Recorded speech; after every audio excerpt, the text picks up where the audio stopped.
여러분 안녕하십니까? 윤석열 대통령과 바이든 미국 대통령이 잠시 후 백악관에서 정상회담을 가질 예정입니다. 정상회담이 끝나면 내일 새벽 두 정상이 함께 공동 선언문을 발표할 텐데 예고된 대로 이번 정상회담의 핵심인 확장 억제 관련 내용은 별도의 문건에 담겨 발표될 텐데요. 이례적으로 미국 정부 고위 관계자가 정상회담이 시작되기도 전에 그 대체적인 윤곽을 미리 공개했습니다. 이름은 워싱턴 선언.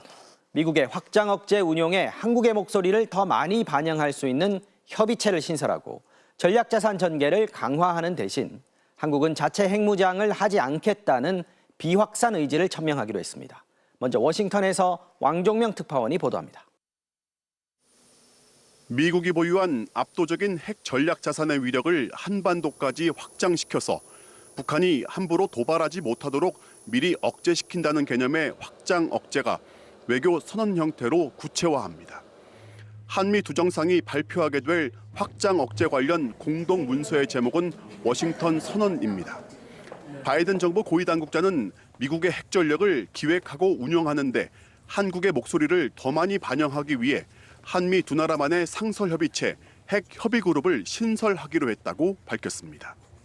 다만 미국의 핵무기 사용 최종 결정에는 한국이 관여하지 않는다고 선을 그었습니다.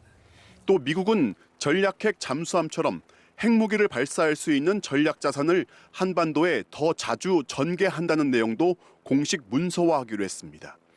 최근 국방부 당국자가 예고하듯 언급했던 북한의 핵 공격 시 미국이 즉시 핵으로 보복한다는 내용이 담길지에 대해서는 언급하지 않았지만 압도적으로 대응할 준비가 돼 있다는 건 분명하게 담을 거라고 강조했습니다.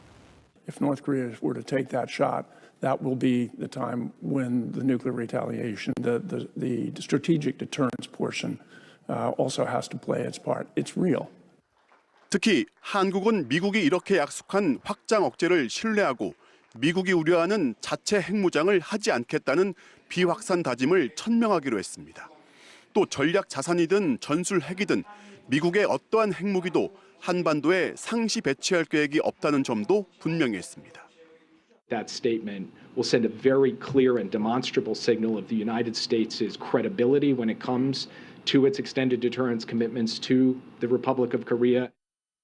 고위 당국자는 한국식 핵협의그룹은 북대서양조약기구 나토의 핵기획그룹을 모델로 했지만 나토처럼 전술핵을 실전 배치하지는 않을 거란 점에서 매우 다르다고 설명했습니다. 이 당국자는 중국의 우려를 사전에 차단하기 위해 관련 내용을 중국에 미리 설명했다는 사실도 공개했습니다.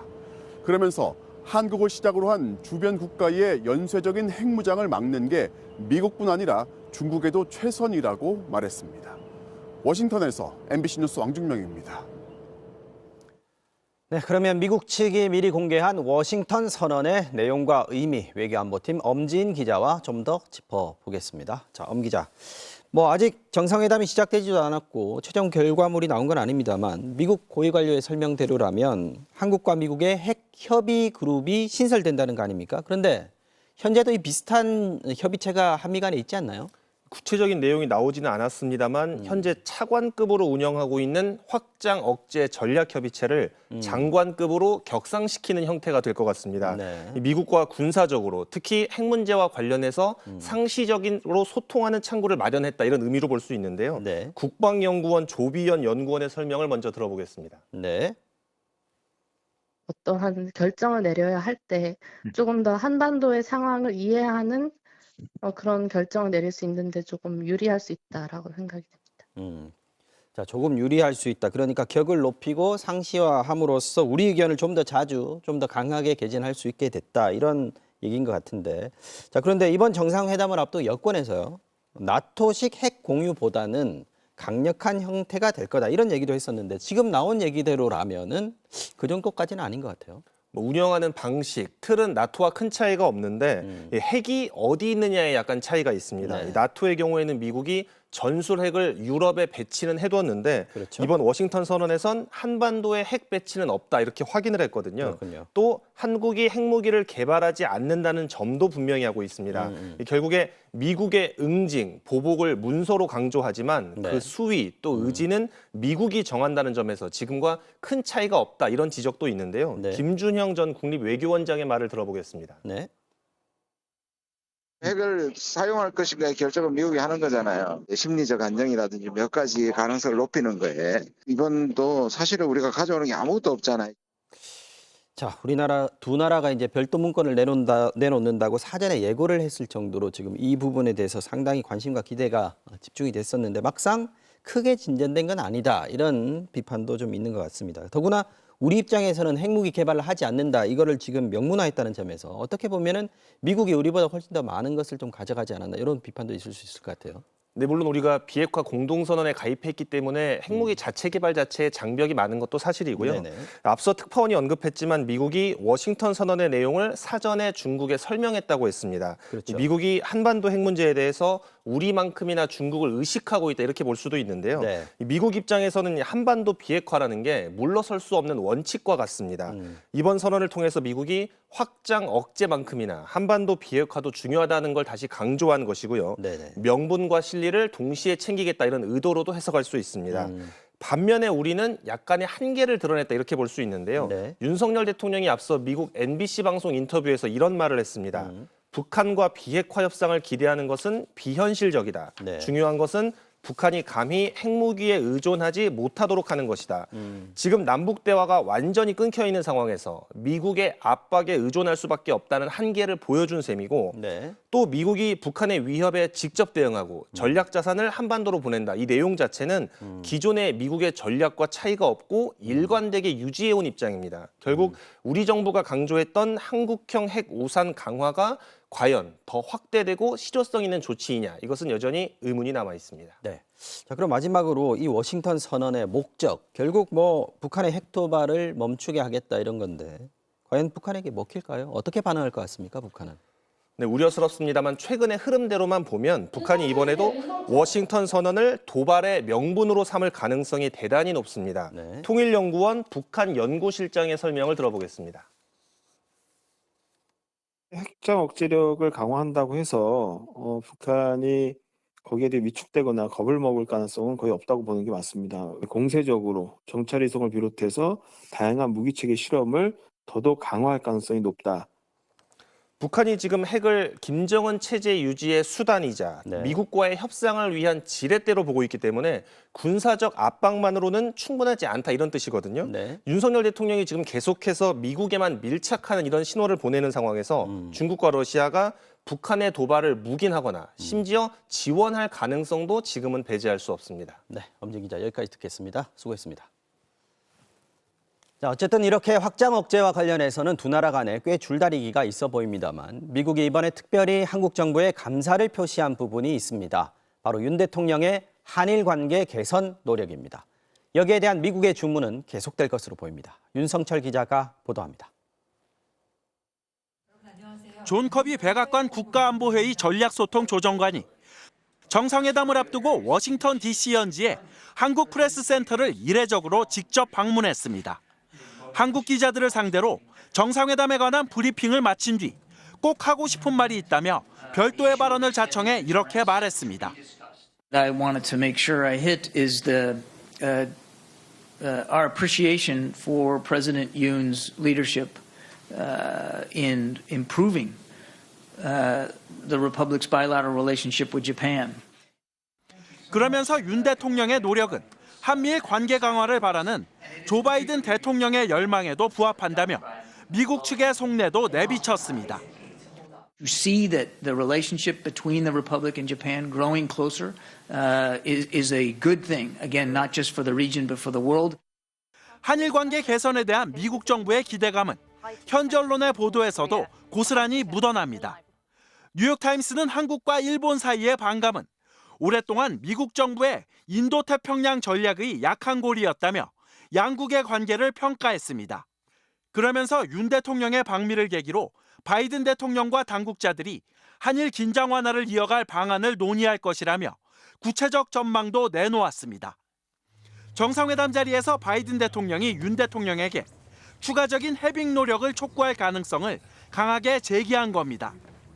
앞서 방미를 앞둔 윤 대통령은 워싱턴 포스트와의 인터뷰에서 100년 전의 일을 가지고 무조건 무릎 꿇어라고 하는 것은 받아들일 수 없다며 한일 관계 개선에 대한 강한 의지를 피력한 바 있습니다.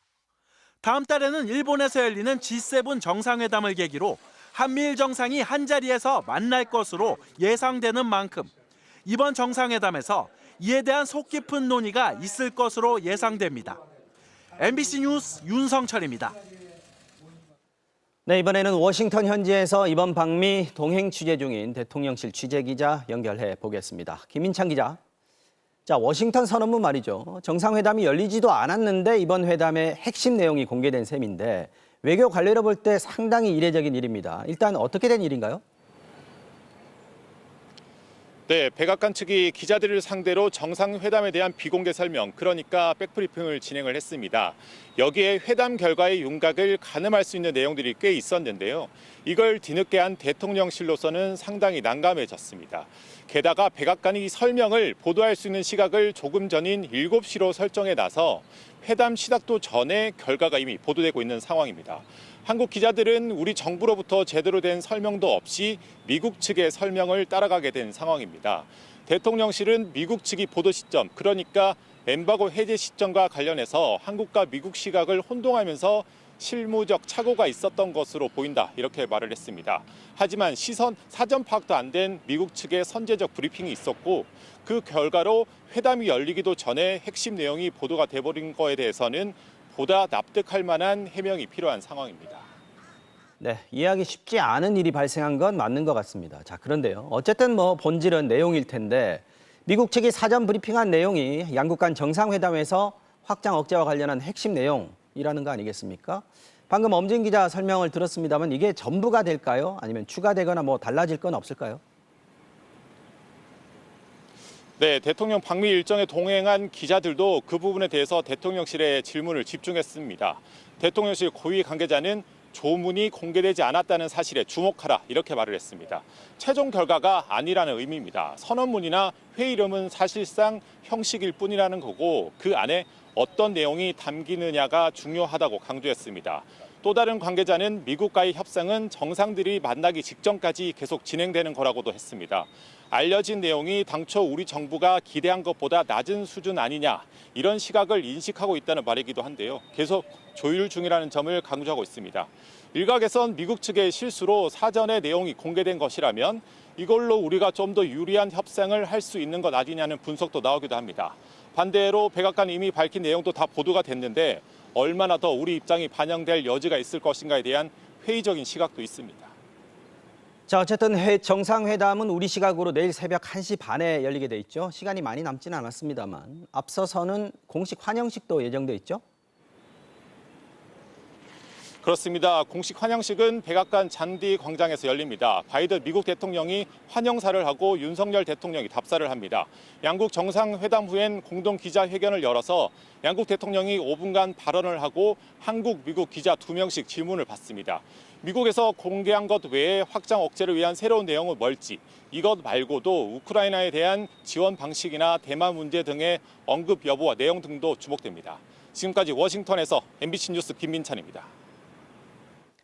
이번 국빈 방문을 두고 두 나라는 한미 동맹이 70년을 맞는 해여서 더 특별하다고 강조하고 있습니다. 그래서 방문 장소나 일정도 한미 동맹의 상징적인 장소에 맞춰져 있는데요. 미국 NBC와의 인터뷰를 가진 윤 대통령은 미국의 기밀 유출에 대해서도 동맹 간 신뢰를 흔들지는 못한다고 밝혔습니다. 워싱턴에서 이정은 기자가 전해드립니다.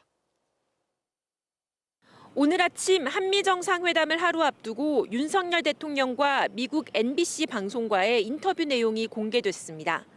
진행자 레스터 홀트가 먼저 국빈 방문 전 불거진 기밀 유출 논란을 물었습니다. 그러자 윤 대통령은 한미 동맹을 지탱하는 철통 같은 신뢰를 흔들 이유가 되지 않는다고 답했습니다. 한미 동맹이 자유와 같은 가치 공유에 기반하고 있다는 겁니다. 사실과 다른 내용이 많다는 보고를 받았다. 정부 관계자들이 미국과 긴밀히 소통하고 있다며 김태효 1차장이 했던 말과 비슷한 답도 했습니다. 친구가 친구를 염탐하느냐는 진행자의 날선 질문에 윤 대통령은 일반적으로 친구끼리 그러지는 않지만 국가 간에는 이라고 말을 흐렸고 이어 신뢰가 있다면 흔들리지 않는다고 답했습니다. 기밀 유출 사건이 한미 관계에 영향을 미치지 않을 거란 시각을 윤 대통령 스스로가 명확히 해준 셈입니다. 대통령실이 이번 국빈 방문을 관통하는 주제로 전진하고 행동하는 한미동맹을 내세우면서 일정과 방문 장소 역시 동맹에 초점이 맞춰졌습니다. 윤석열 대통령 부부와 조 바이든 미국 대통령 부부가 함께 헌화와 참배를 한 이곳은 한국전 참전용사 기념공원입니다. 친교의 시간을 보내는 곳으로 한미동맹에서 상징적인 장소를 고른 겁니다. 이어진 일정에서 윤 대통령은 한국전 참전용사를 극진히 예우하며 훈장을 수여했습니다. 한미 양국이 신뢰와 믿음을 통해 견고한 자유수호 동맹으로 더욱 발전해 가기를 기대합니다. 윤석열 대통령은 한국과 미국 사이에 있는 철통 같은 신뢰를 강조했습니다. 오늘 밤 한미 정상회담으로 공개되는 신뢰의 결과물에 관심이 모아집니다. 미국 워싱턴에서 MBC 뉴스 이정은입니다. 네, 이번에는 MBC가 단독으로 취재한 내용 전해드리겠습니다. 현대차가 우크라이나 전쟁 이후 가동을 멈췄던 러시아 현지 공장을 팔고 전면 철수하는 것으로 확인됐습니다. 현재 러시아에 진출해 있는 카자흐스탄 기업에 매각하는 협상이 마무리 단계에 접어든 것으로 전해졌습니다. 언제 어떤 조건으로 매각하는 것인지 먼저 임현주 기자가 단독 보도합니다. 2010년 지어진 러시아 상트페테르부르크의 현대차 공장. 축구장 약 270배 면적의 규모로 연간 20만 대를 생산했습니다. 3년 전엔 인근의 GM 공장까지 인수해 생산 능력을 30만 대까지 확대했습니다. 러시아를 기반으로 유럽 시장에 진출하던 현대차가 최근 두 공장의 매각을 결정하고 러시아 정부의 최종 승인을 기다리고 있는 것으로 확인됐습니다. 단, 현대차가 원하는 시기에 공장을 다시 사들인다는 조건이 달렸습니다. 인수기업은 러시아 현지에 진출한 카자흐스탄 기업으로 현지 직원들의 고용 승계를 합의했습니다. 러시아 정부에 매각하는 방안도 검토됐지만 제3국 매각이 더 안전하다는 판단을 한 것으로 전해집니다. 러시아에 파견된 현대차 직원들도 5월까지 국내로 귀국하라는 지시가 내려질 예정입니다. 정확한 매각 대금은 아직 확인되지 않았습니다.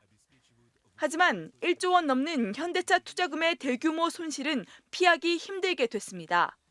부품을 조달하던 협력업체들도 철수하게 되면서 우리 기업의 피해는 더 커질 것으로 보입니다.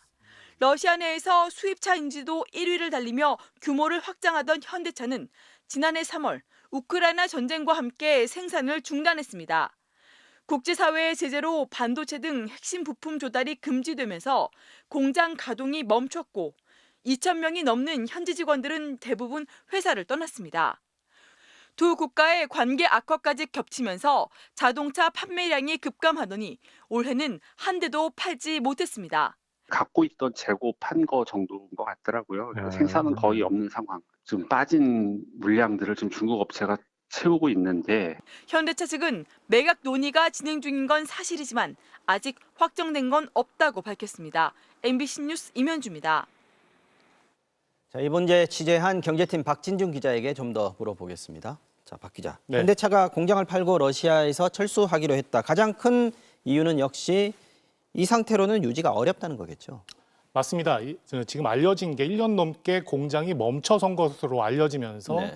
적자 폭도 상당히 크게 늘어났다. 이런 상황이다라고 네. 알려지고 있습니다. 네. 업계에서는 공장 조성에 이미 6천억 원 이상이 들어갔고 운영비까지 따지면 1조 원 정도 손실을 볼 수 있는 것으로 추산하고 있습니다. 네.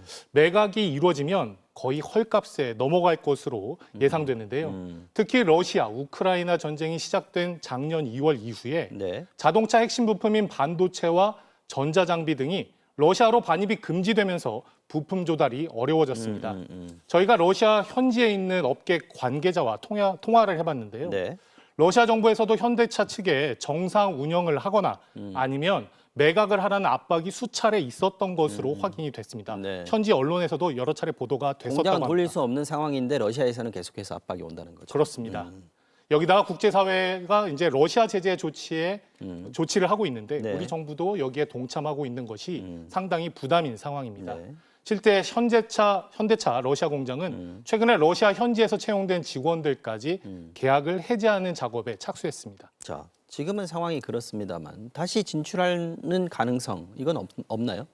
현실적으로는 좀 어려워 보입니다. 왜냐하면 이미 현대차가 차지했던 그 시장 점유율을 네. 중국 업체들이 상당수 가져간 것으로 파악이 됐습니다. 네. 현대차의 경우 전쟁 전까지 러시아에서 연간 35만 대 정도를 생산 판매했는데요. 네. 공장 가동이 중단되면서 재고로 남은 15만 대 정도만 판매한 걸로 추산됩니다. 반면 전쟁 전에 10만 대 이하였던 중국 업체 판매 규모는 지난 1년 새 17만 대로 늘었습니다. 그만큼 현대차가 점유율을 빼앗긴 겁니다. 그러네요. 공장 이하 부품만 있으면 가동이 어렵지 않겠지만 빼앗긴 시장을 다시 찾아오기는 쉽지 않다는 게 업계의 분석입니다. 여기에 만약 현대차 공장이 매각된 뒤에 중국 기업 등에 넘어간다면 생산과 관련된 내부 기술 유출도 우려되는 상황입니다. 어떻게 보면 그게 더 큰 문제일 수도 있겠습니다. 그렇습니다. 자, 박진중 기자 잘 들었습니다.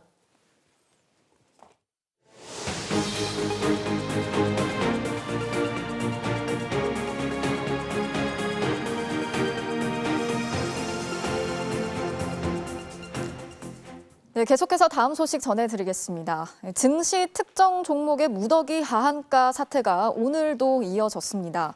일부 종목은 사흘째 하한가를 맞았고 나머지 종목 역시 큰 폭으로 떨어졌습니다. 이런 기이한 현상을 두고 여러 가능성이 제기되고 있는데 주가 조작이 있었다는 소문이 무성한 상황입니다.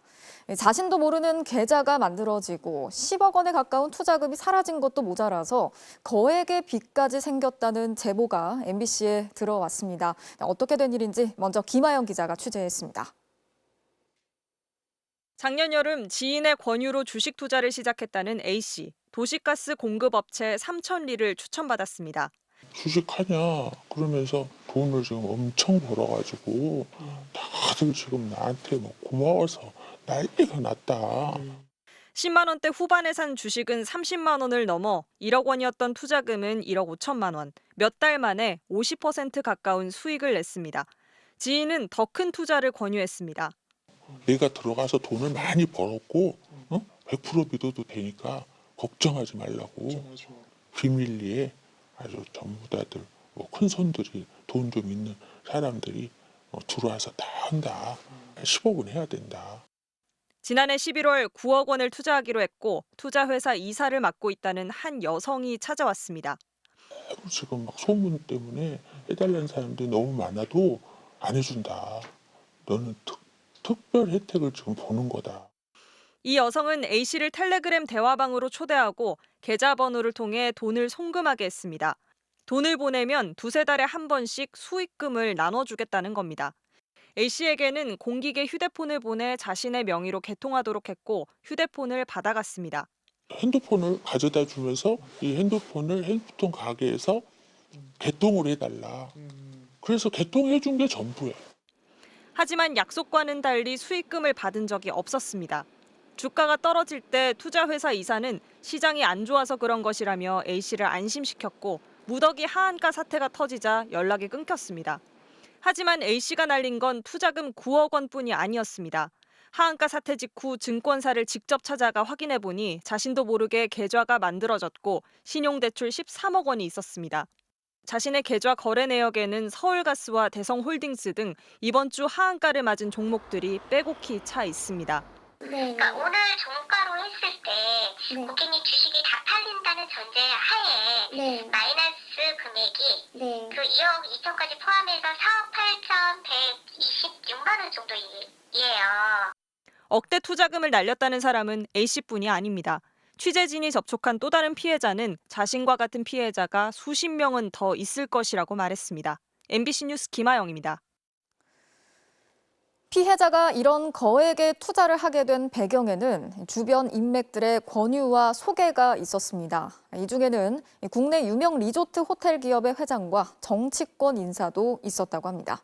이어서 배주한 기자가 전해드리겠습니다. 피해자에게 처음 투자를 권유한 사람은 평소 알고 지내던 유명 리조트 호텔 기업의 회장이었습니다. 나도 많이 벌었다. 뭐 조금 벌었다도 아니고 많이 벌어서 절대 100% 믿어도 되니까 걱정하지 말라고. 이 회장은 그러면서 피해자에게 정치권 인사를 소개했습니다. 청와대 출신이라 믿을 수 있다는 말로 안심도 시켰습니다.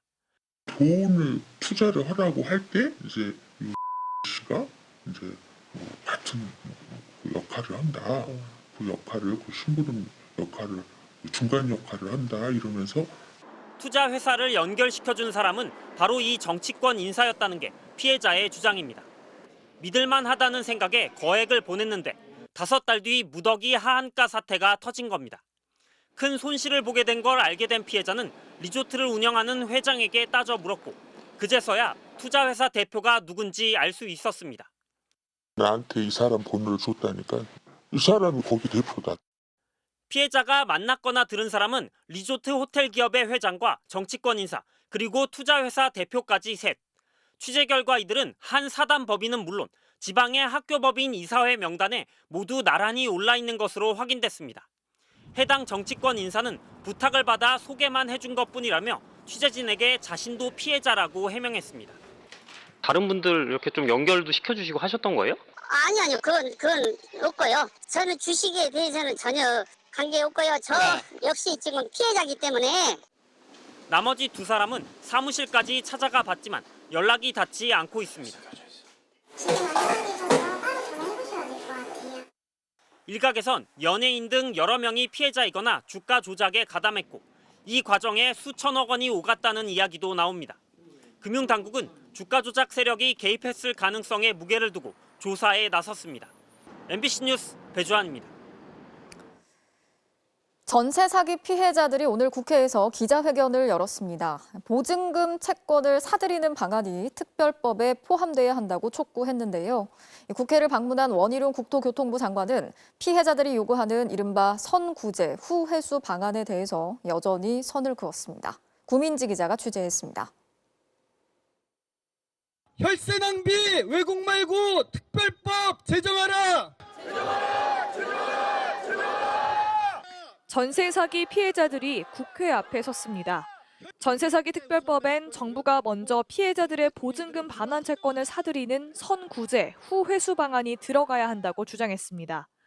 겉보기에만 번지르르한 포장지에 담겨져 있는 텅 빈 알맹이 같은 대책이 아닌 피해자들이 꼭 활용할 수 있는 대책들을 떼인 보증금을 지원하는데 막대한 혈세가 든다는 정부 여당의 입장엔 부실금융은 지원하면서 피해자들은 지원하지 않느냐고 반박했습니다. 은행, 책임, 의무 아무것도 안 합니다. 근데 권리만 주장하고 있습니다. 이익만 챙기려고 합니다. 근데 왜 피해자는 책임만 져야 합니까? 특별법 발의를 앞두고 직접 국회를 찾은 원희룡 국토부 장관은 보증금을 먼저 지원하는 방안에는 부정적인 입장을 고수했습니다. 이거는 선반환 무구상입니다. 후구상이 아니라. 환수될지 말지도 모르는데 그게 된다라는 전제로 일단 우리한테 먼저 달라 이렇게 되는 것은. 지방세보다 세입자 임차보증금을 먼저 변제하도록 한 지방세 기본법 개정안과 부동산 범죄에 가담한 감정평가사에 대한 제재를 강화하는 감정평가사법 개정안은 여야가 이견이 없어 내일 본회의에서 처리될 걸로 보입니다. MBC 뉴스 구민지입니다.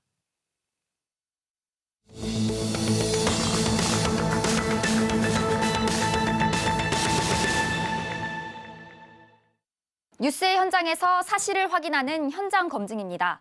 앞서 보신 것처럼 전세 사기와 깡통 전세 등으로 전세 보증금을 돌려받지 못한 피해자들의 고통은 계속되고 있는데요. 저도 피해자 중 한 명입니다.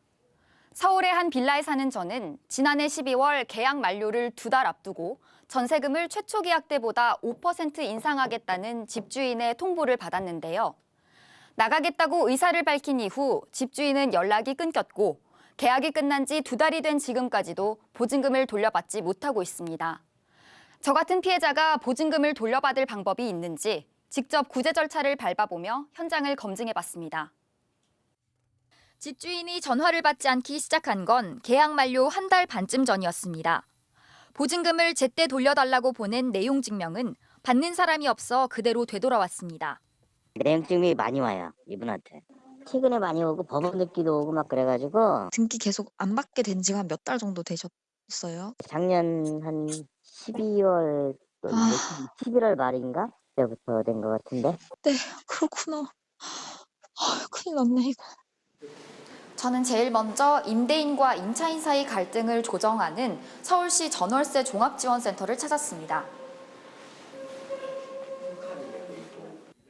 조정 신청서를 제출하고 기다리자 며칠 뒤 우편물이 왔습니다. 결과는 조정 실패. 임대인이 연락을 받지 않아 조정을 진행할 수 없다는 거였습니다. 상대방이 이제 조정회의에 조정에 응하지 않겠다라든가 합의하지 않겠다 그러면은 조정이 각하되든지 불성립되는 한계가 있습니다. 그 다음 찾아간 곳은 법원이었습니다. 전세보증보험으로 보증금을 돌려받으려면 법원에서 먼저 임차권 등기 명령을 받아야 하기 때문입니다. 그런데 신청서를 제출한 지 한 달이 지나도 기다리는 등기 명령은 나오지 않았습니다. 애타는 마음에 전화를 걸자 기다리라는 말만 돌아왔습니다. 사건이 많아가지고 이런데 있거든요. 다시 2주가 지나도 연락이 없어 문의하자 추가 서류 제출 요구를 깜빡했다는 황당한 답변이 돌아왔습니다. 아, 이거 송달이 안 빠졌네요. 보정명령이 나왔거든요. 최대한 빨리 해드릴게요. 전세 사기 피해자들이 모인 SNS에는 법원마다 임차권 등기 명령서가 나오는 기간이 제각각이고 너무 오래 걸려 힘들다는 호소가 잇따르고 있습니다.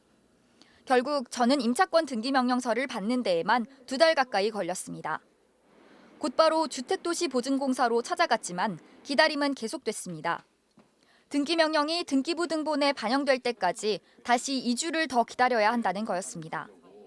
게다가 보증금을 다 돌려받지 못할 수도 있다는 믿기지 않는 얘기까지 들었습니다. 전세 만기 2달 전까지 집주인에게 계약 연장을 하지 않겠다고 통지해야 하는데 정확히 2달 전에 통지했다는 이유였습니다. 다시 3주 가까이 불안한 시간을 보낸 뒤 심사관을 만난 끝에 문제가 없을 거라는 설명을 들을 수 있었습니다. 이렇게 지난 넉 달 동안 보증금을 돌려받기 위해 법원과 은행, 주민센터 등 5곳을 가야 했고 그 사이 회사에서는 2번의 반차와 1번의 휴가를 내야 했습니다. 특히 직접 준비해야 하는 많은 서류와 복잡한 법적 절차는 큰 부담이었습니다. 서류 이런 거 어디서 뽑아야 될지 모르겠고 막 그랬었거든요. 맞아요. 저도 물어보고 정부24 그 어플에다가도 많이 하고 전화로 많이 이것저것 했던 것 같아요. 전세 사기 피해자들의 고통을 덜어주기 위해서는 실질적인 도움이 되는 구제 절차가 필요해 보입니다. 현장 검증 남효정입니다. 인천 미추홀구 전세 사기 사건의 핵심 인물인 건축 사기범 남모 씨, 지난 2월에 구속이 됐습니다. 그런데 아직 남아있는 남 씨의 측근들이 피해자들에게 접근을 해서 처벌을 빠져나가려고 하는 것으로 드러났습니다. 박철현 기자의 단독 보도 보시겠습니다. 미추홀구 전세 사기를 당한 뒤 스스로 세상을 등진 30대 피해자의 추모제가 열린 지난달 6일. 건축업자 남모 씨 측 사람들이 피해자들에게 접근했습니다. 자신들을 정상화 TF팀이라며 피해 구제가 가능하다고 말을 꺼냈습니다. 전체 자산이 아까 8,400원이거든요. 전체 부채는 5,400원입니다. 아까 3천억 정도 캐파가 있는데. 하지만 제안은 황당했습니다. 피해자들이 남 씨 건물을 제값에 모두 떠안으면 그 돈으로 자신들이 추진하는 강원도 부동산 개발 사업인 동해 ECT를 성공시키고 돈을 되돌려 줄 수 있다는 겁니다. 정부하고 좀 합의를 하려고 하는데 임차인이 일단 매입을 하고 그다음에 손해보는 금액에 대해서는 3년 후에 제가 보상하겠다. 피해자들이 사지 않은 주택은 정부에 팔아넘길 수 있다고 자신했습니다. 나머지 LH에다가 전체를 묶어가지고 넘기려고 하면 버티시면 살아나요. 의심하는 피해자들에게는 특수목적법인 SPC를 만들고 재산만큼 주식으로 나눠주겠다는 말도 했습니다. 특수목적 법인을 설립을 해서 모든 재산을 그 법인으로 옮겨서 주식 형태로 드리든가 뭐 이런 식으로 한다는 거죠. 대신 건축업자 남 씨가 처벌받지 않도록 피해자들이 협력하라고 요구합니다. 어찌됐든 사장이 잘 살아서 분양팀하고 해서 그걸 이제 분양으로 넘기는 방법으로 가는 방법밖에 없어요. 남씨 측은 취재진에 피해자와의 약속을 어긴 적은 없다면서도 자신들의 구제 방안이 현실성이 없다는 점은 사실상 인정했습니다. 인천까지 지금 여기서는 남는 게 없고요. 동해시티도 지금 경미로 넘어가 있는데 연말까지 중단시키고 정상화시켜서 지분 매각을 하려고 하고 있습니다. 남씨 일당들이 피해를 줄이기보다는 자신들이 빠져나갈 방법을 찾는 사이 피해자 2명이 추가로 세상을 등졌습니다. MBC 뉴스 박철현입니다. 중대재해처벌법이 시행된 지 1년 3개월 만에 처음으로 원청업체의 경영 책임자가 구속됐습니다. 지난해 한국제강 철강공장에서 하청업체 노동자 1명이 철판에 깔려 숨진 사고에 대한 1심 결과인데요. 법원은 사고가 빈번한데도 안전 확보가 소홀했던 책임을 물었습니다. 이재경 기자의 보도입니다. 경남 함안에 있는 철강 제조업체인 한국제강. 지난해 3월 이곳에서 60대 협력업체 노동자가 1.2톤짜리 철판에 깔려 숨졌습니다. 철판을 크레인으로 올리던 중 섬유 벨트가 끊어진 겁니다. 크레인이 그냥 철판 달아가지고 오는 그런 과정에서 이제 그 사고는. 그런데 조사 결과 사고의 원인이 된 섬유 벨트는 심하게 손상된 상태였고 평소 안전한지 상시 점검도 이뤄지지 않았습니다. 과연 중대재해법에 해당이 되느냐 아니면 산업안전보험법으로 넘어가느냐 이게 쟁점이라고 생각합니다. 결국 법원은 1심 판결에서 대표이사에 대해 징역 1년을 선고하고 법정 구속했습니다. 중대재해처벌법이 시행된 이후 원청 대표이사가 구속된 것 이번이 처음입니다. 2년 전에는 한국제강 사업장에서 40대 노동자가 고철을 싣고 내리던 화물차에 부딪혀 숨지기도 했습니다. 재판부는 안전조치 위반과 사망사고가 잇따라 발생했다는 점을 지적하면서 노동자의 안전권을 위협하는 구조적 문제가 있는데도 경영 책임자로서 안전보건 확보 의무를 제대로 이행하지 않았다고 밝혔습니다. 사법부가 사실상 오늘은 최소한 노동자의 생명에 대해서 생명과 안전에 대해서 진짜 고민을 많이 한 날이다. 그렇게 평가하고 싶습니다. 그러나 이번 판결이 최소 형량인 1년에 그쳤다며 오히려 봐주기 판결이 아니냐는 지적도 나옵니다. 의무 위반으로 인해서 사망사고가 이미 발생했다고 본다면 상당 부분 중형을 선고할 수 있겠다라는 생각도 드는데 한국경영자총협회는 원청이라는 이유로 더 무거운 책임이 부과됐다며 유사한 판결이 계속될 경우 기업 경영 활동이 심각하게 위축될 것이라고 밝혔습니다. MBC 뉴스 이재경입니다. 1년 전 세상을 떠들썩하게 했던 이른바 계곡 살인 사건의 주범 이은혜에게 1심에 이어 항소심 법원도 똑같이 무기징역을 선고했습니다. 다만 법원은 이번에도 남편을 심리적으로 지배해 계곡에 뛰어들게 했다는 이른바 가스라이팅 살인은 인정하지 않았습니다. 계속 유죄 판결을 받으면서도 이은혜는 숨진 남편의 사망보험금을 달라는 소송을 옥중에서 진행하고 있었습니다.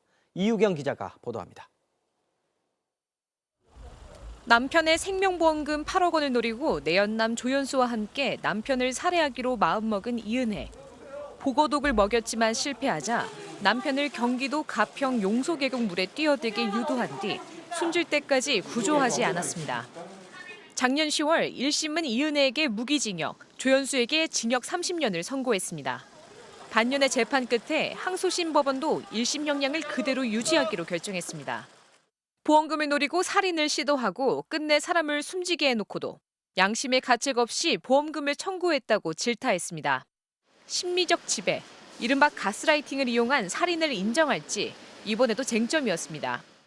검찰은 이은혜가 남편이 자신을 따르도록 조종해 아무 장비도 없이 계곡에 뛰어들게 유도했다며 심리 분석 자료들을 제출했습니다. 하지만 1심에 이어 항소심도 가스라이팅 살인을 인정하지 않았습니다.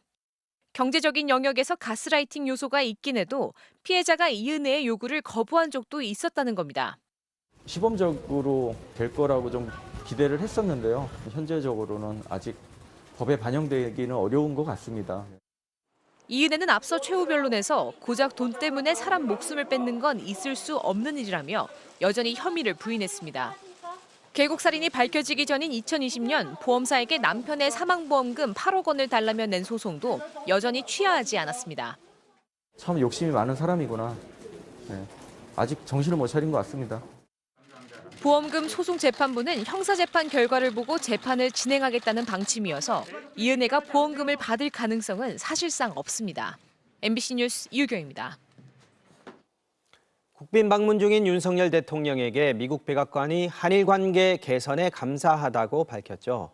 하지만 그간의 윤 대통령의 외교 행보에 대해 국내 학계와 시민사회에서는 연일 시국 선언과 반대 성명을 내는 등 반발 수위를 높여가고 있습니다. 재은효 기자가 취재했습니다. 윤석열 대통령의 100년 전일 발언 파문 이후 처음 열린 일본군 위안부 피해자 수요 시위. 무능 외교, 굴욕 외교라는 비판의 수준도 뛰어넘었다. 일제 식민 사관과 군국주의 역사관의 발현이다.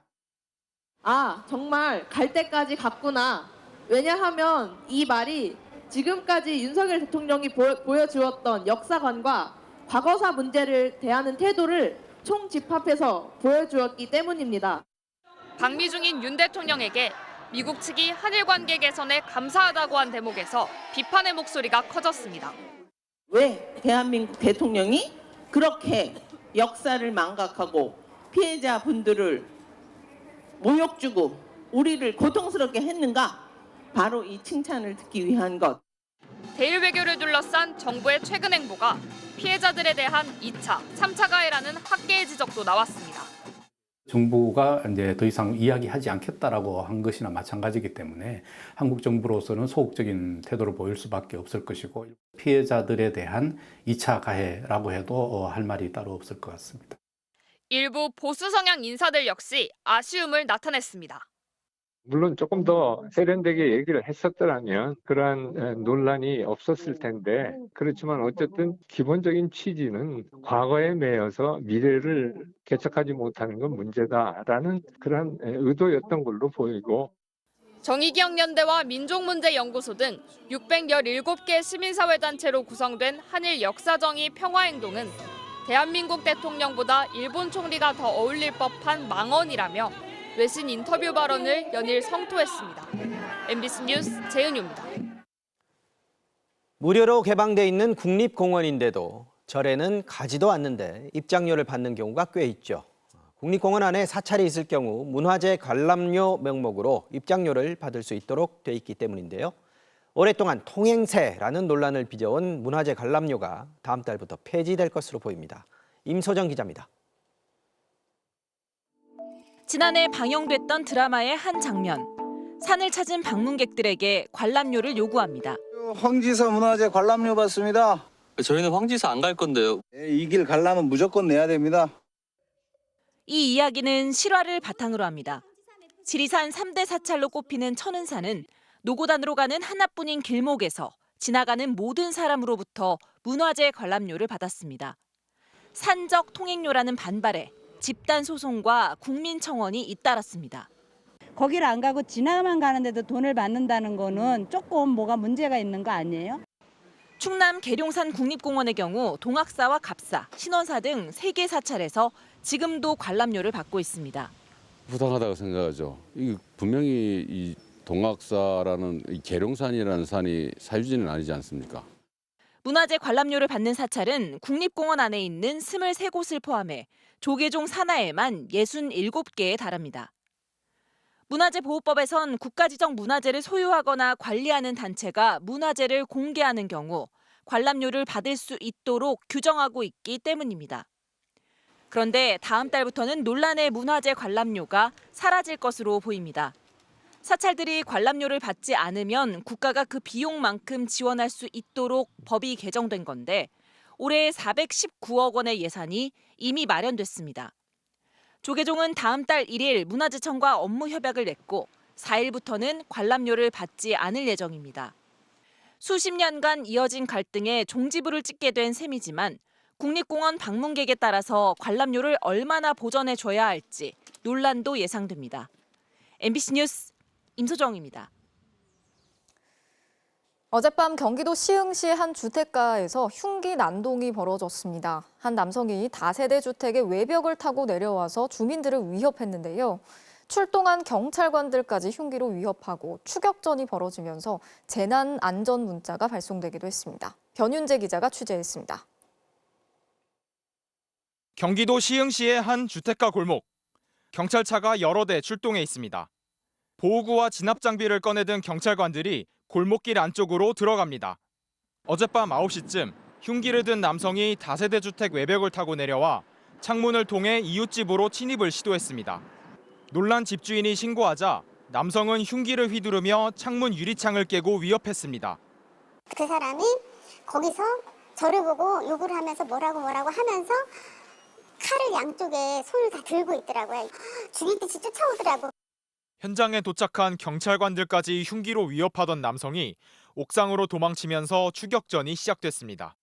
옥상에서 경찰과 대치하던 남성은 건물 외벽에 설치된 배관을 타고 내려와 도주를 시도했습니다.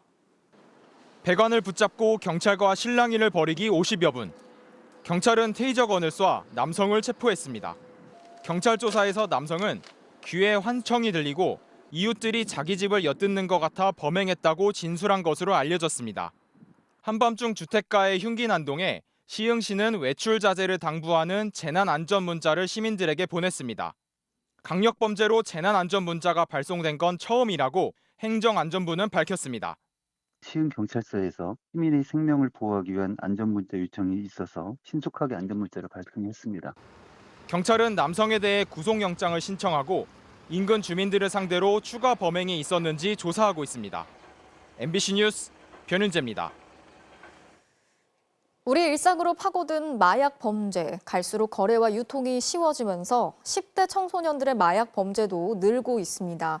실제로 최근 4년 사이에 청소년 마약 사범이 3배 가까이 급증했다고 하는데요. 경찰이 마약 사범 130여 명을 붙잡았는데 이 중에 미성년자가 15명이나 포함돼 있었습니다. 이들이 얼마나 마약을 쉽게 구하는지 김세영 기자가 취재했습니다. 서울 강남의 인적 드문 골목길. 차량 운전석에 앉은 남성이 흰색 가루가 든 봉투를 꺼내듭니다. 60명 넘게 투약할 수 있는 양의 필로폰을 건넨 겁니다. 이곳에서 마약을 건네받았던 남성은 이후 미성년자들에게 마약을 제공하거나 판매한 것으로 밝혀졌습니다. 남성에게서 마약을 받은 미성년자 김모 양. 이미 처음은 아니었습니다. 16살이었던 2년 전 친구에게서 필로폰 투약을 제안받았습니다. 이때만 해도 호기심일 뿐이었지만 얼마 지나지 않아 중독 증세를 보였습니다. 친구를 통해 투약을 지속하다 결국 어른들과도 연결됐습니다. 페이스북에서 알게 된 성인 마약 사범들과 만나 필로폰을 2달간 여러 차례 투약했습니다.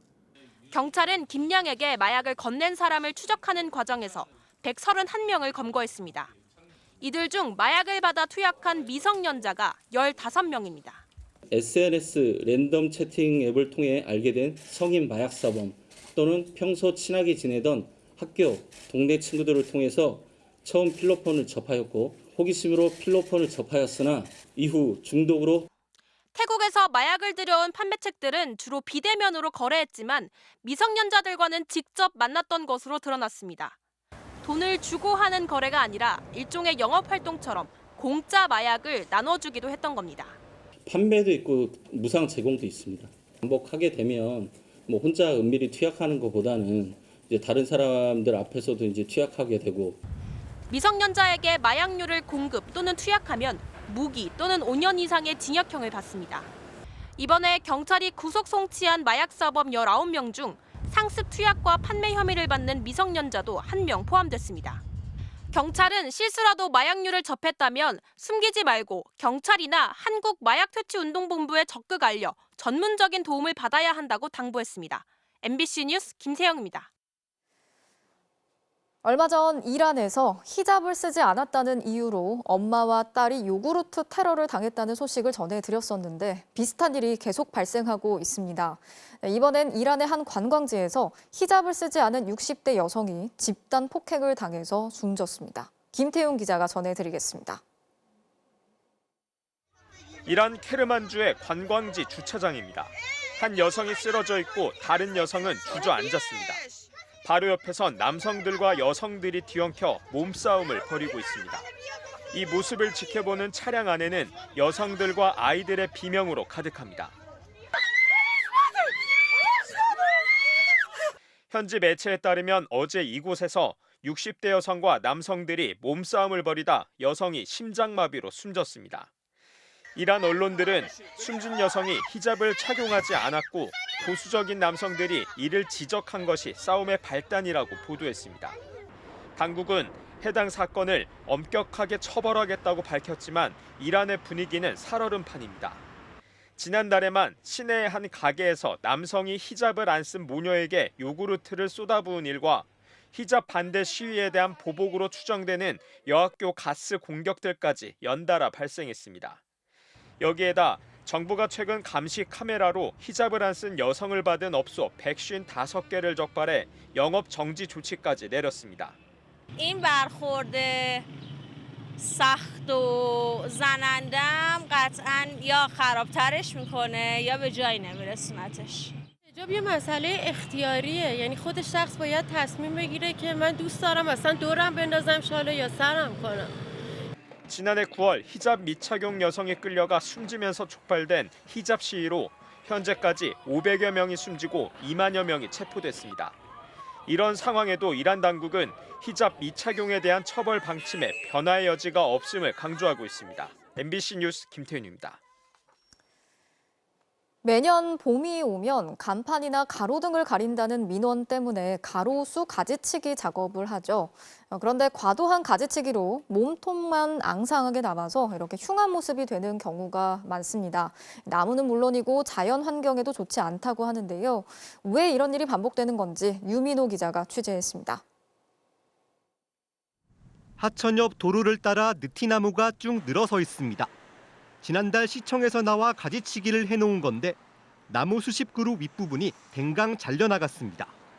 마치 닭발을 연상케 하는 모습입니다. 나무가 전선에 걸린다거나 상가 간판을 가린다는 민원 때문에 매년 가지치기가 이뤄지고 있습니다. 너무 위에가 너무 많이 잘려가지고 좀 보기는 안 좋은 느낌. 봄철 되면 너무 가로수를 싹둑싹둑 잘라버리는 경향이 없잖아 있어서. 그런데 간판이나 전신주에 영향을 주지 않는 나무도 잘려나가고 있습니다. 순천의 한 아파트 가로수도 이른바 닭발나무가 됐습니다. 너무 아쉽게 좀 아깝게 잘라놨어요. 분위기도 너무 삭막하고. 지자체 입장에선 짧게 자르면 가지치기 횟수가 줄어 비용을 줄일 수 있다지만 무리한 가지치기는 나무는 물론 자연 환경에도 좋지 않습니다. 가로수는 도시의 어떤 생태축 또 비오톱의 역할을 합니다. 그런데 작은 곤충이나 조류들이 잠시 쉬어가고 먹이 활동을 할 수 있는 공간들이 필요한데 환경부도 최근 나뭇잎이 달린 가지 4분의 1 이상을 자르지 말라는 개선안을 내놨지만 아직은 권고에 그치고 있어 가로수의 순환은 계속 이어질 전망입니다. MBC 뉴스 유민호입니다. 질병을 앓거나 장애가 있는 가족을 돌보는 일, 쉬운 일이 아니죠. 특히 어린 나이에 생계를 책임져가면서 가족을 살펴야 하는 청년들이 있습니다. 정부가 이런 청년들의 실태를 처음으로 조사했는데 우울감을 호소하는 청년이 또래보다 8배나 많다는 결과가 나왔습니다. 박소희 기자가 전해드리겠습니다. 부모님의 이혼으로 할머니 밑에서 자랐던 31살 김율 씨. 중3 때부터는 뇌출혈로 쓰러진 아버지를 간호하며 살아야 했습니다. 저희 아버지는 혼자 있으면 밥 3끼를 챙겨 드시지 못하세요. 그리고 머리에 이가 생길 때까지 씻지 않으세요. 그리고 약도 안 드세요.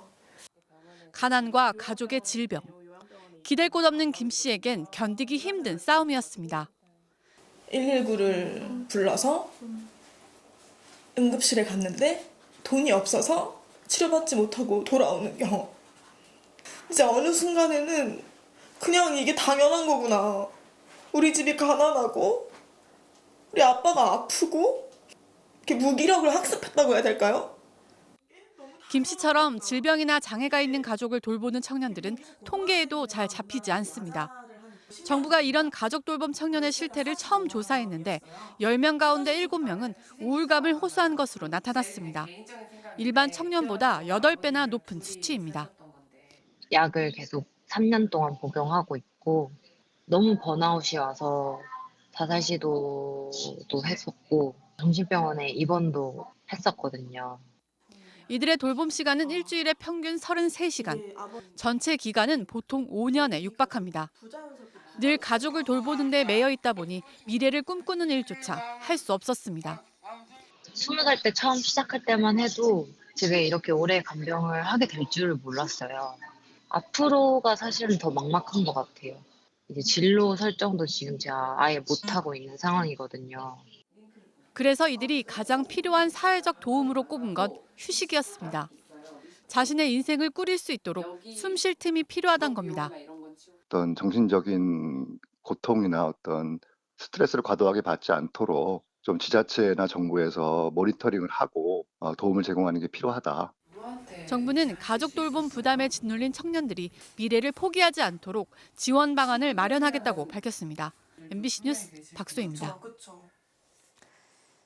현재 고등학교 2학년 학생들이 대학에 진학하는 2025년도 입시에서 21개 대학이 학교폭력 사실을 정시 모집에 반영하기로 했습니다. 의무적으로 반영이 되는 2026년 전에 선제적으로 적용하기로 한 건데요. 정작 어떻게 반영할 것인지에 대해서는 대학들이 난감해하는 모습입니다. 지윤수 기자가 취재했습니다. 2020년 정순신 변호사의 아들은 서울대 정시 모집에 합격합니다. 서울대는 당시 2점을 감점했습니다. 정군의 학교폭력 사실을 반영했던 겁니다. 저희 내기표를 만들어서 최고 감점을 했습니다. 서울대처럼 수능 위주 전형에서 학교폭력을 점수에 반영한 대학은 올해 5곳입니다. 그런데 오는 2025학년도 입시부터는 고려대와 경북대, 한양대 등 16개 대학이 추가로 학폭을 정시에 반영하기로 했습니다. 이듬해인 2026학년도부터는 모든 전형의 학폭을 의무 반영하게 돼 있는데 그 전에 자율적으로 적용을 시작하겠다는 겁니다. 또 논술 전형에선 9개 대학이, 실기, 실적 전형에선 25개 대학이, 체육특기자 전형에선 88개 모든 학교가 학폭을 점수에 반영하겠다고 밝혔습니다. 대상은 지금의 고교 2학년생입니다. 다만 감점을 얼마나 할지 구체적인 기준은 내년 5월 모집 요강에서 확정될 것으로 보입니다. 대학 입학 전형은 대학의 장애 권한이에요. 세세하게 평가 방식이나 평가 점수 같은 거는 대학이 정해야 되는 부분인 거죠. 그런데 대학마다 속내는 복잡합니다. 실제 정시 모집에 학폭을 적용하려는데 서울의 경우 연세대와 성균관대, 서강대, 경희대 등 상당수 대학이 빠져 있습니다. 법적 책임을 지게 될까 봐 부담스럽다는 게 대체적인 이유입니다. 학폭 관련된 결과가 부당하다고 해서 취소가 됐을 때 이걸 어떻게 하느냐라는 부분들을 교육부에서 해결을 해줘야 된다. 또 대학마다 감점 규모가 다를 경우 논란이 커질 수 있다는 점도 우려합니다. 이 때문에 정부가 구체적인 학폭 지침을 마련해 법적 논란을 해소해야 하는 것 아니냐는 주장도 나오고 있습니다. MBC 뉴스 지은수입니다. 지난 23일 새벽 서울 동대문구의 한 골목길에서 만취 운전 차량에 치여서 의식을 회복하지 못하던 30대 장애인 남성이 끝내 숨졌습니다. 사고 직후 술에 취한 남성이 길에 누워 있다면서 거짓 신고를 하고 달아났던 운전자에게 경찰이 도주치사 혐의로 바꿔 적용하겠다고 밝혔습니다.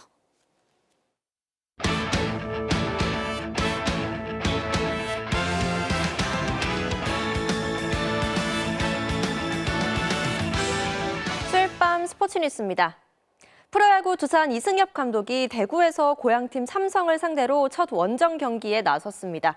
적장이 된 국민 타자를 바라보는 팬들의 심정을 김수근 기자가 들어봤습니다. 비 때문에 하루 연기된 이승엽 두산 감독의 첫 대구 원정. 평일 경기임에도 10,000명에 가까운 팬들이 몰릴 정도로 관심이 뜨거웠습니다. 여전히 이승엽 유니폼을 입고 있는 삼성의 팬들은 상대편 감독이 된 국민 타자의 모습에 마음이 복잡합니다. 한우이 무너졌죠. 그래도 삼성을 하실 줄 알았어요. 근데 두산이 됐다고 하니까 많이 좀 아쉬웠죠. 당연히 삼성 오실 줄 알고 이제 마킹을 그때 딱 했는데 좀 섭섭했지만 뭐 이유가 있었겠지 생각했어요. 처음 맞는 감독인 만큼 팬으로 응원하는 마음은 있지만 새로운 시작하시는 걸 응원하는 게 또 팬의 자세라고 생각합니다. 첫 대구 원정인 만큼 장난기 섞인 부탁도 있었습니다. 144경기 중에 이제 한 경기 정도는 살살하셔도 되지 않을까 싶은데. 이승엽 감독의 벽화 앞에서 기념사진을 남긴 두산 팬은 이제 우리 감독님이라고 치켜 세웁니다. 우리 감독님은 입에 붙었는데 이승엽 감독님이 우리 감독님하고 믿기지가 않아요. 팬들의 복잡한 신경 속에 3연승의 두산과 4연패 중인 삼성은 치열한 시즌 첫 맞대결을 펼치고 있습니다. MBC 뉴스 김수근입니다. 오늘 경기에서 눈에 띈 또 한 명, 바로 두산의 김유성 선수인데요. 첫 훈련과 불펜 투구를 소화하며 1군 데뷔가 임박했음을 알렸습니다. 처음으로 두산 유니폼을 입고 훈련에 나선 김유성. 이승엽 감독은 거리를 둔 채 김유성을 지켜봤습니다. 첫 불펜 투구도 실시했습니다. 조금 긴장한 듯 몇 차례 공이 빠지기도 했지만 오른손과 왼손 타자 위치에 사람을 세우고 직구와 변화구를 섞어 구속을 올려가며 22개의 공을 던졌습니다. 좀 멀리서 좀 지켜봤는데 뭐 부담스러울 수도 있으니까 워낙 뭐 관심이 많아서 경기 끝마치고 일단 투수 코치하고 한번 상의를 해봐야 될 것 같습니다. 중학교 시절 저지른 학교 폭력으로 자격정지 징계를 받았던 김유성. 최근 피해자와 합의가 이루어지면서 1군 선수단과 동행하게 됐는데요. 두산 구단이 곧바로 김유성을 활용하겠다는 방침을 밝힌 만큼 1군 등록도 신속하게 이뤄질 전망입니다. 클린스만 축구대표팀 감독이 유럽파 선수들을 만나고 돌아왔습니다. 대표팀 은퇴 시사 발언과 SNS 논란을 일으켰던 김민재에 대해 심리적으로 안정감을 되찾았다고 밝혔습니다. 김태훈 기자입니다.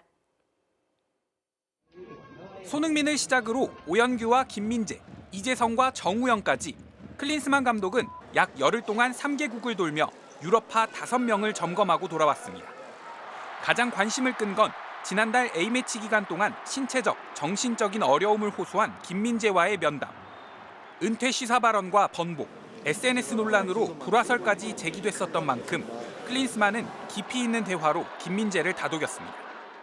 And had a nice lunch and he explained a little bit his feelings.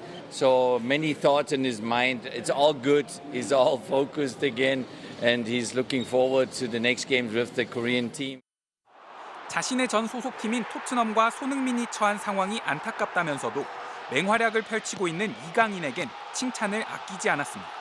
Sonny is very focused. He's good. He's good, but the club goes through a very difficult moment.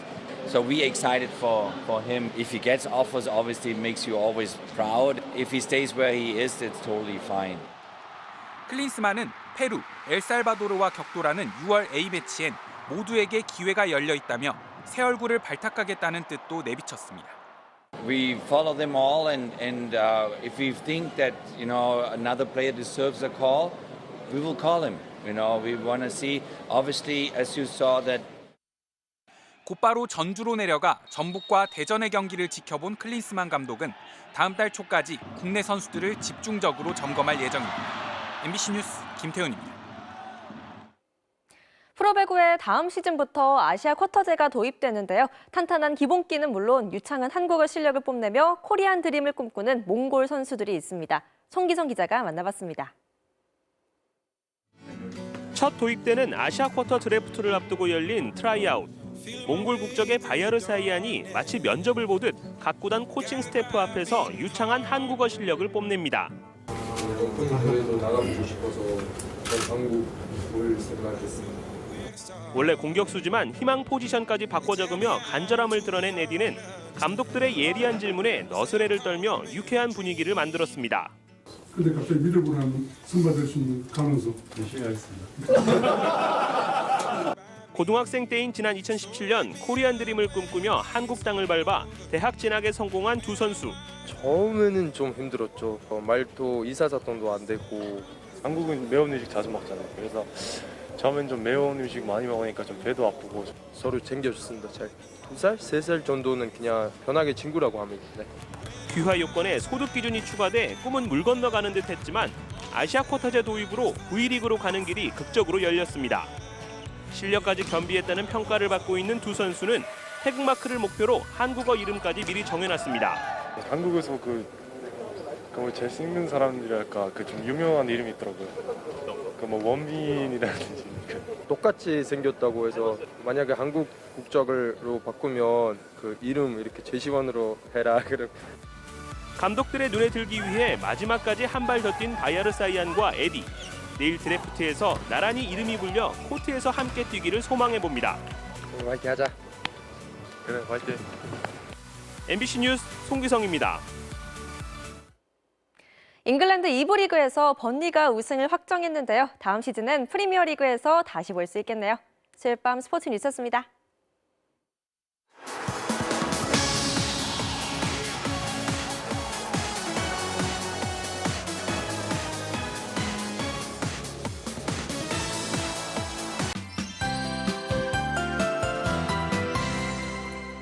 햇살이 비춰도 바람결이 차갑습니다. 오늘 해발고도 1,500m 이상의 덕유산 정상부에는 하얀 눈꽃도 내려앉았습니다. 아침 기온이 영하 3.3도까지 떨어져 상고대가 생겨나 이렇게 봄꽃들을 뒤덮은 모습인데요. 밤사이도 찬 공기가 계속 머무르면서 내륙 산지의 기온은 0도 안팎까지 떨어지겠고요.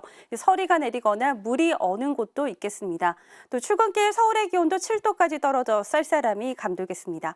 낮부터는 따뜻한 남서풍이 불어줄 텐데요. 다만 낮과 밤의 기온 차이가 20도 안팎으로 매우 심해지겠습니다. 자세한 지역별 내일 날씨입니다. 내일은 전국의 하늘이 종일 맑겠고 오후부터 강원 영동 지방은 바람이 강해지겠습니다. 또 출근길에는 중부 내륙과 경북 북부 내륙을 중심으로 가시거리 200m 미만의 짙은 안개가 끼겠습니다. 아침 최저 기온은 오늘보다 낮겠는데요. 서울이 7도, 춘천 4도, 안동 3도를 보이겠고요.